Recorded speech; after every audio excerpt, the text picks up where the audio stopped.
Hello everyone and welcome to our channel. Today we are going to speak about diuretic flashcards, focusing on the clinical pharmacology and the clinical therapeutic. And the question and answer from this flashcard derived from a PowerPoint slide presented to the healthcare student and Google form that intended to be evaluate student progress in the classroom. Sometimes we can see some repeat the slide and to enhance active learning purposes. Okay, let's get started. So we first of all we need to identify five main classes of diuretic medication. As you can see here, we have thiazide diuretic, then we have loop thiazide, potassium-sparing diuretic, carbonic anhydrase inhibitor, and osmotic diuretic. So we have five main groups of diuretic. Okay, identify edematous, non-edematous states where diuretic are used. So as you can see here, we have edematous, we have heart failure, hepatic ascites, nephrotic syndrome, and renal failure. Okay, so here we have the situation. We have edema, heart failure, hepatic ascites, renal failure, nephrotic syndrome.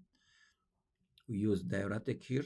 Non-edematous cases, it's like indicated for using diuretic. We have hypertension, hypercalcemia, which mean increased level of calcium in the blood. And then we have hypertension, high blood pressure. Then we have nephrolithiasis, which could mean kidney stone.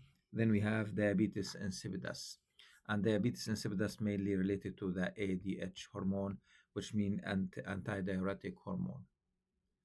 Okay, which proportion of plasma is what proportion of plasma is filtered at the glomerulus?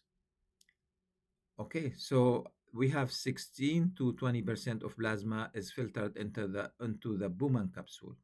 So if you talk about the plasma, the entire plasma of the blood, we have 16 to 20% of the plasma will be filtered into the Bowman's capsule. Okay, the filtration, if you look on the filtrate contain glucose, bicarbonate, amino acid, and electrolyte. So we have a very useful material going to be available in the urine. For this reason here, the nephron, the main responsibility of the nephron to reabsorb this beneficial substances like glucose, bicarbonate, amino acid, and electrolyte, and in balanced way, not like over absorption or reabsorption. Okay, name the nephron segment targeted by diuretic. So which nephron? We have several parts of the nephron. I'm going to share some images for the nephron. We have several parts of the nephron. Name the nephron segments targeted by diuretics. As you can see here, we have the BCT, paroxysmal convoluted tubule, descending limb of Henle. Then we have thick ascending loop of Henle,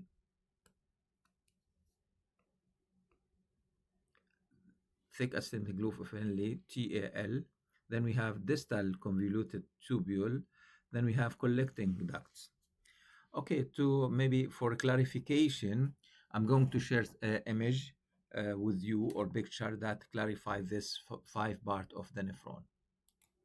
Okay, this slide here present the five main parts of the nephron that targeted by the diuretic. As you can see here, we have paroxysmal convoluted tubule, BCT.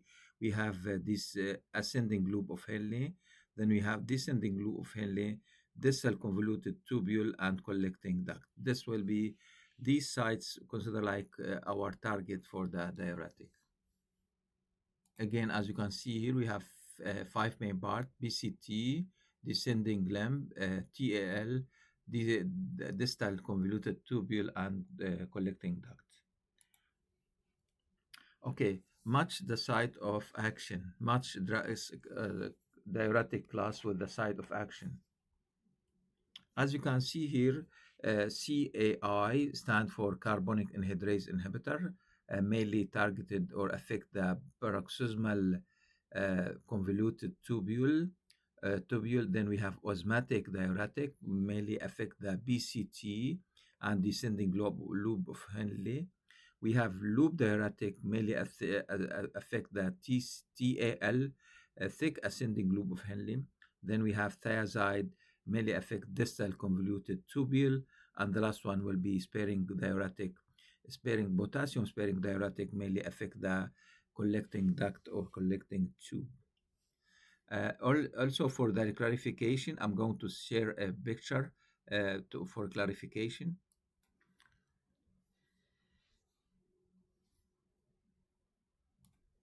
Okay, so regarding the site of action of diuretic, as you can see here in the slide, we have carbonic anhydrase inhibitor, mainly affect the BCT.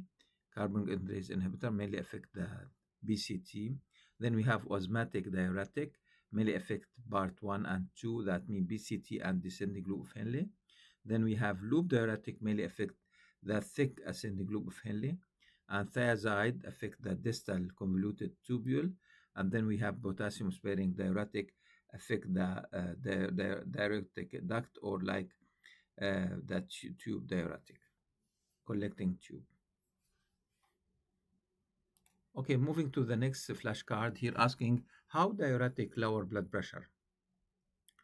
Okay, as you know that diuretic increase excretion of sodium in the urine, and this will lead to the decreased level of sodium in the blood and decrease of water blood volume in the blood, and this will lead to the decreased blood pressure.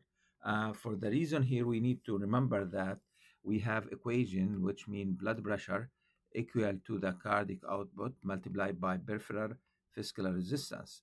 So cardiac output is related to the blood volume, and diuretic blood volume here. And diuretic decrease blood volume, and the result will be decreased blood pressure.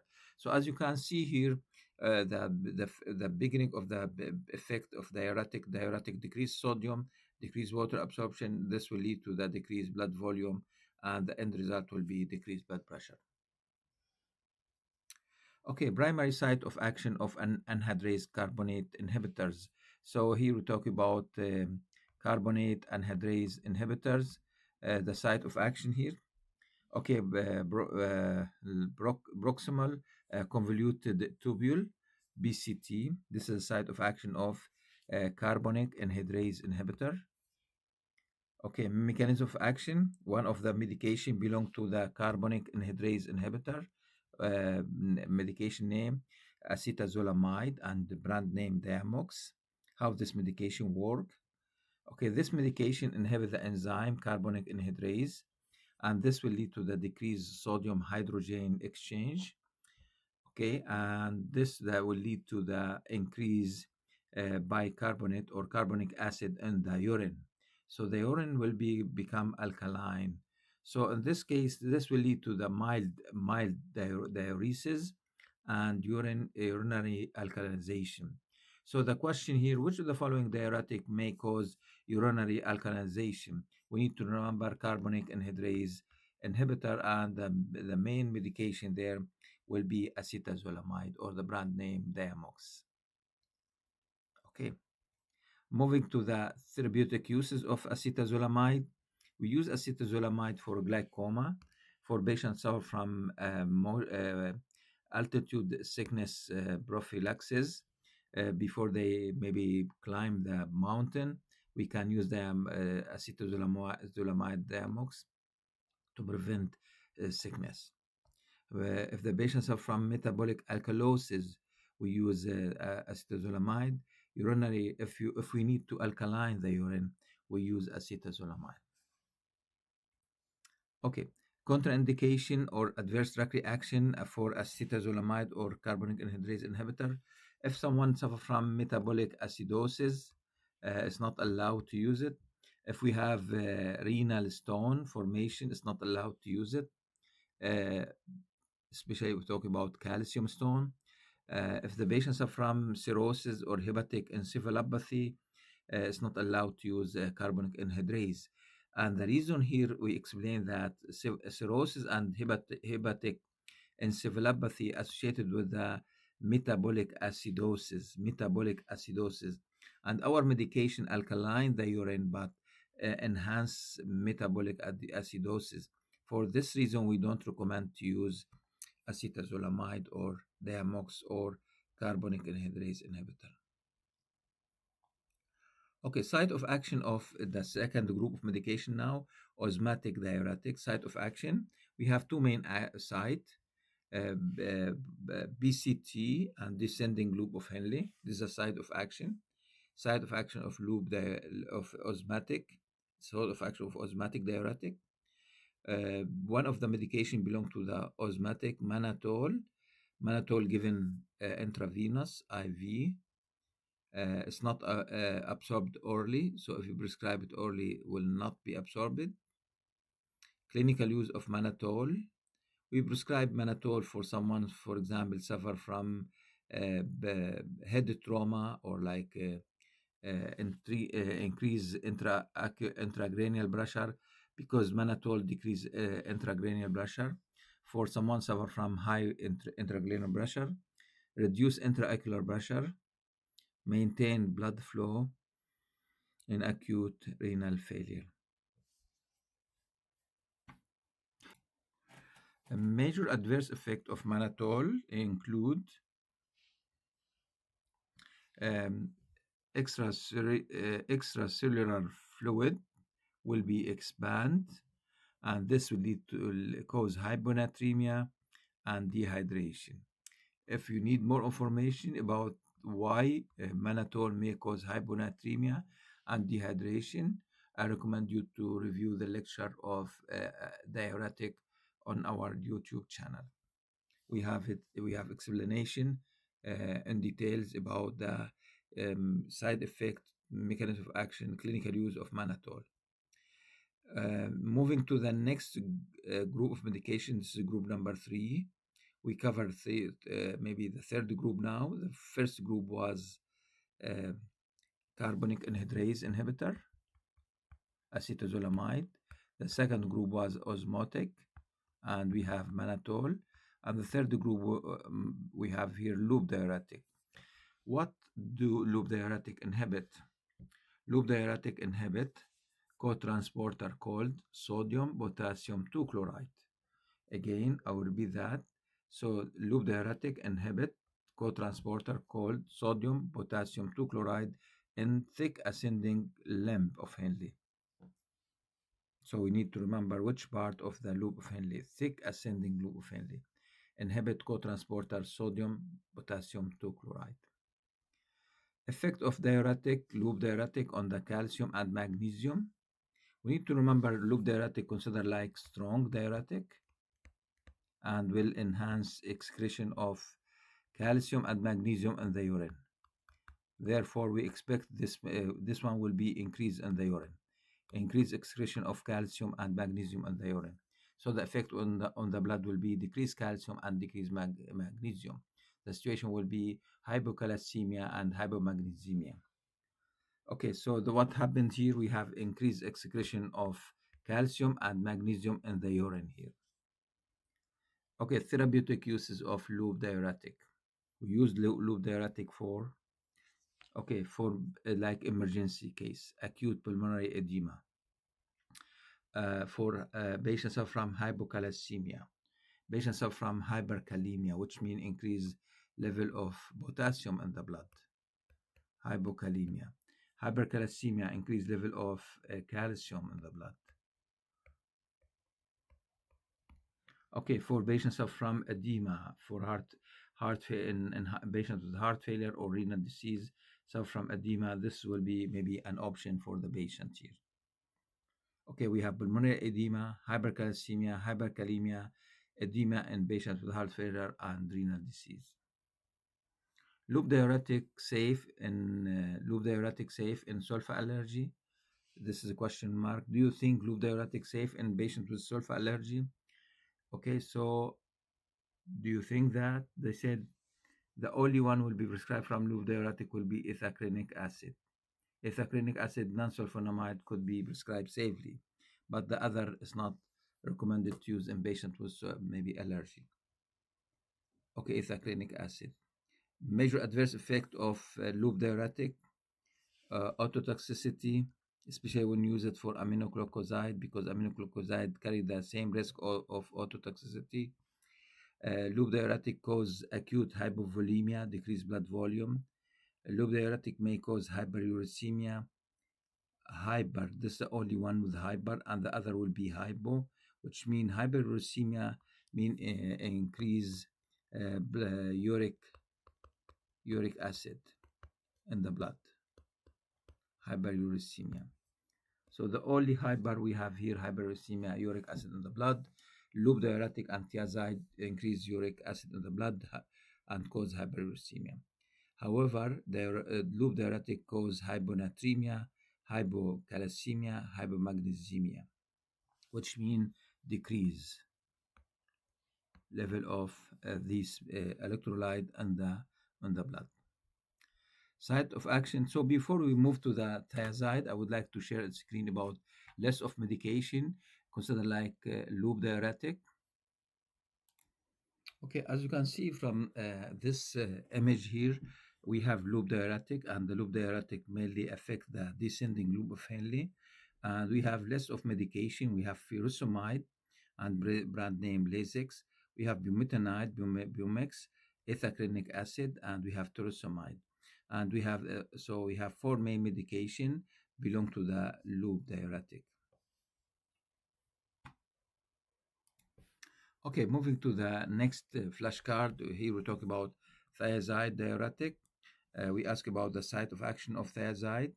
The site of action will be distal convoluted tubule, DCT. How this medication work, mechanism of action of thiazide diuretic. Thiazide inhibits some porter called sodium chloride, considered like moderate diuresis, increase urinary calcium excretion, increase calcium excretion in the urine by, so the thiazide decrease calcium urinary excretion by enhancing reabsorption of calcium. Okay, why thiazide prevent calcium kidney stone? Because thiazide enhance calcium reabsorption and decrease urinary excretion. Therapeutic use of thiazide.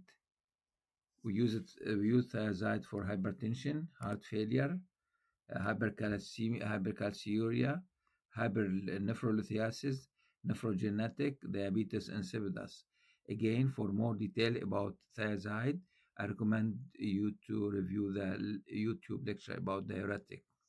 It's already published on our channel. Adverse effect of thiazide: hypokalemia, decreased potassium, decreased sodium, hyponatremia. The only hyper similar to the loop diuretic, hyperuricemia. We have hypercalcemia here, different from the first loop diuretic. Hyperglycemia, sulfonamide hypersensitivity here. So this one represents the side effect of thiazide. If someone presents sulfa allergy, history of sulfa allergy, we don't recommend to use thiazide. If someone suffers from uric acid gout, we don't recommend to use thiazide or loop diuretic. Okay, moving to the next flashcard. Okay, so before we move to the next group of diuretic, I would like to share some images with you for clarification and enhance active learning. Okay, so as you can see here from this image, we have a group of medication thiazide diuretic, mainly affect the distal convoluted tubules, and you can see it here. List of medication we have belong to thiazide. We have hydrochlorothiazide, HCTZ, chlorthalidone, chlorothiazide, indapamide, and metalazone. So this group of medication belong to the thiazide: hydrochlorothiazide, chlorothiazide, chlorthalidone, indapamide, and metalazone. Okay, moving to the maybe next group of diuretic here about flashcard, we have two type of potassium sparing diuretic. Potassium sparing diuretic, we have two types here. Okay, so here we talk about aldosterone antagonists. So this is the first type. We have spironolactone and eplerenone, and we have new medication called Carindia or Finrenone. Then we have sodium channel blocker. So we have two type of potassium sparing diuretic. The first group will be aldosterone antagonist. The second group will be sodium blocker, amiloride, and triamcinolone. For aldosterone antagonist, we have spironolactone, eplerenone, and finrenone. For sodium channel blocker, we have amiloride and triamcinolone. Okay, distinct endocrine adverse effect of spironolactone. Again, spironolactone, this is spironolactone here. Spironolactone affect the endocrine system. Yes, spironolactone may cause gynecomastia in female and cause menstrual irregularities. Spironolactone. Okay, therapeutic use of potassium-sparing diuretic include edema in patients suffering from hyperaldosteronism, prevention of potassium loss with other diuretic. We use spironolactone in patients with heart failure. Okay, we used also in patients who suffer from hypertension that it does not respond to the other hypertension medication. And the last one will be polycystic ovary syndrome, and here we are talking about spironolactone. Okay, so primary adverse effect of potassium sparing diuretic: hyperkalemia. So the primary effect, hyperkalemia, which means increased level of potassium in the blood. Okay, so before we move to the last group of diuretic, I would like to share the picture that shows the site of action of potassium-sparing diuretic. So as you can see here from this picture here, potassium-sparing diuretic and ADH vasopressin mainly affect the collecting duct or collecting tube. We have spironolactone, eplerenone, and this is considered like aldosterone antagonist. Then we have eplerenone and triamcinolone. This is considered sodium channel blocker.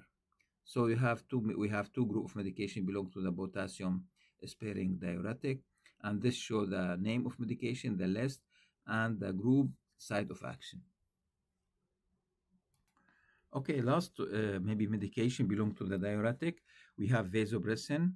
Vasopressin here, another name, antidiuretic hormone, vasopressin. And if the patients are from ADH or like CADH due to the small lung cancer, for example, inappropriate secretion of ADH, we can prescribe vasopressin antagonists of vasopressin to treat this syndrome. What we have here, we have conifaptan and tolfaptan. Conifaptan prescribed IV, tolfaptan prescribed oral. So if we ask here, giving medication to treat patients from inappropriate secretion of ADH, we have two medication, conifaptan IV, tolfaptan oral. Okay. Now we have some quick review about diuretic in general before we conclude our maybe flashcard activity. Drug of choice for acute pulmonary edema. Which medication? Furosemide, loop diuretic. Which drug treat metabolic alkalosis? We have acetazolamide, and this way belong to the carbonic anhydrase inhibitor. Which drug help prevent altitude sickness? Acetazolamide. Preferred diuretic for edema in hepatic cirrhosis with hyperaldosteronism. Okay, hyperaldosteronism. What that means, we have increased level of aldosterone, and the situation associated with the increased level of potassium in the blood. Here we are talking about the sparing potassium, spironolactone. So if you have aldosterone and hepatic cirrhosis, so the drug of choice will be spironolactone. Which diuretic improve resistance hypertension when added to the standard therapy? Okay, for standard therapy for hypertension, here we talk about ACE inhibitor, we talk about ARBs, okay, we talk about calcium channel blocker and thiazide. A group of medication could be used, but this refers to the preferred medication for hypertension. If the patient does not respond to the standard therapy and the patient diagnosed with resistance hypertension, we can add spironolactone. So spironolactone could be used as adjunct treatment for resistance hypertension. Which diuretic are contraindicated in patients with hyperkalemia, increased level of potassium in the blood? It's not allowed to prescribe the medication here. All the medication belong to the potassium-sparing diuretic, eplerenone, spironolactone, amiloride, triametrin. It's not allowed to prescribe. So if we have high level of potassium, hyperkalemia, this medication not allowed to use, contraindicated. Which diuretic is associated with gynecomastia? Okay, we have spironolactone. Much diuretic class with the site of action. Osmotic diuretic, BCT, and thin descending loop of Henle. Carbonic anhydrase inhibitor, we have BCT. Loop diuretic, thick ascending loop of Henle. Thiazide, DCT. Potassium, collecting duct, and we have a collecting tube. Okay, so here we need to remember the matching of the medication, group of medication with the part of the nephron. Much diuretic with its mechanism of action. Mannitol prevent absorption of water by the osmotic force. Acetazolamide inhibit carbonic anhydrase enzyme. Furosemide inhibit sodium potassium ATPase in the thick ascending loop of Henle. Chlorothiazide inhibit sodium chloride importer in the DCT. Spironolactone aldosterone antagonists in the collecting duct. So this one very important to remember about the site of action of these medication. Okay, moving to the therapeutic uses here. Talk about therapeutic uses. Thiazide, we use thiazide for hypercalciuria, which means the patient suffer from high level of calcium in the urine. Patients suffer from hypertension, heart failure, nephrolithiasis. Nephrolithiasis means kidney stone. Osmotic, we use osmotic for the cerebral edema. For example, when you have car accident and we have unconscious patient come to the hospital after car accident, start thinking about cerebral edema. Loop diuretic, we use it for pulmonary edema, if you remember that. We use it for hypercalcemia, hyperkalemia. Carbonic anhydrase inhibitor, we use it for patients from glaucoma and altitude sickness. Potassium sparing, prevent hypokalemia and heart failure. Okay, so looking on the adverse drug reaction in general, loop diuretic may cause ototoxicity. Thiazide may cause increased level of calcium in the blood. Potassium sparing, increased level of potassium in the blood. Carbonic anhydrase, metabolic acidosis. As most osmotic agent may cause dehydration. Okay, classification, drug classification, diuretic classification. Again, this is like repeated information. We have furosemide, loop diuretic, chlorthalidone, thiazide, acetazolamide, carbonic anhydrate, mannitol, osmotic diuretic, spironolactone, sparing potassium. Classification, class 2, Bumetanide, chlorothiazide, dorzolamide, mannitol, eprinone. Bumetanide and torzolamide, we need to remember loop diuretic. Chlorothiazide, hydrochlorothiazide, from the name thiazide, it's like belong to the thiazide. Again, we need to remember DCT. Okay, dorzolamide, brenzolamide, this remind us with acetazolamide, carbonic anhydrase inhibitor, and this one mainly affect the proximal convoluted tubule. Mannitol may medicate belong to the osmotic diuretic. Eprinone belong to the sparing potassium diuretic or potassium sparing diuretic. Okay, clinical use here we have heart failure with the potassium 5.8, collaborate diuretic, which diuretic may cause hypercalemia, spironolactone. Okay, so spironolactone increased level of potassium. Here we have increased level of potassium. They ask about which medication may cause increased level of, which diuretic may cause hypercalemia, spironolactone. Okay, hypertension with a history of gout, which diuretic should be avoided? So if the patient come to the clinic so from gout and hypertension, which diuretic should be avoided? Hydrochlorothiazide. Okay, for and we can add here loop diuretic should be avoided. If the patient suffer from cirrhosis, ascites, which diuretic considered like contraindicated? Okay, we have acetazolamide. Okay, the patient suffer from severe hypercalcemia after hydration. Severe hyperglycemia after hydration. What is the best diuretic for this patient? Hypercalcemia mean increased level of calcium in the blood. Furosemide, because furosemide enhance excretion of calcium in the urine. Okay, patients suffer from increased intracranial pressure. Which one we consider like best diuretic for treatment? We have mannitol, osmotic. Mechanism, thiazide, how thiazide may cause increased level of calcium in the blood. Why? Okay, thiazide increase reabsorption of calcium in the DCT, enhancing calcium sodium exchange. This will decrease intracellular sodium and drive calcium into the blood. So we have exchange between the sodium and calcium, and this will allow sodium to eliminate and keep the calcium in the blood. And this will lead to the hypercalcemia under the effect of thiazide.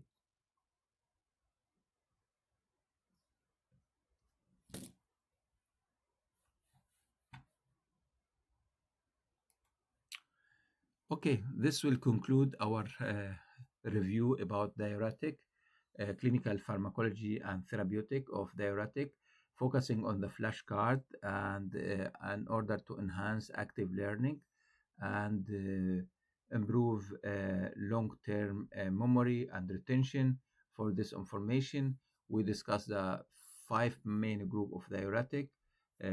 Start from the acetazolamide, loop diuretic, thiazide, osmotic, and the last medication belong to the group of the. If you maybe scroll down to the what we have here, we have like thiazide, loop diuretic, potassium, carbonic anhydrase, and osmotic diuretic. Thank you so much for your listening, and we see you again in another activity. Have a great day.